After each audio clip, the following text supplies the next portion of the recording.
Moje dcera porodila mých 7 dětí. Jmenuji se Josef Fritzl a tohle je můj strašný příběh. Pod svým domem v Rakousku jsem vybudoval tajný sklep. Zavřel jsem tam svou vlastní dceru Elizabeth na dlouhých 24 let.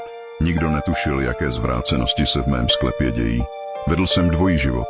Byl jsem normální manžel a otec nahoře v domě, ale hrozné monstrum ve sklepě. Během let jsem se dopouštěl strašných zvěrstev na své dceři. Elizabeth měla dohromady 7 dětí. 4 z nich vyrůstaly s ní v tom tajném sklepě a 3 vyrůstaly nahoře s mojí ženou. V roce 2008 se vše změnilo. Nejstarší dítě mé dcery onemocnělo a já jsem souhlasil, že ho odvezu do nemocnice. To byla největší chyba v mém ďábelském plánu. Lékař mě udal a zatkla mě policie, protože mé tajemství bylo odhaleno. Policie našla sklep s mojí dcerou a několika dětmi. V roce 2009 jsem byl odsouzena na doživotí. Můj příběh šokoval celý svět, protože mi to 24 let procházelo. Sledujte Bůh Adonis pro další příběhy.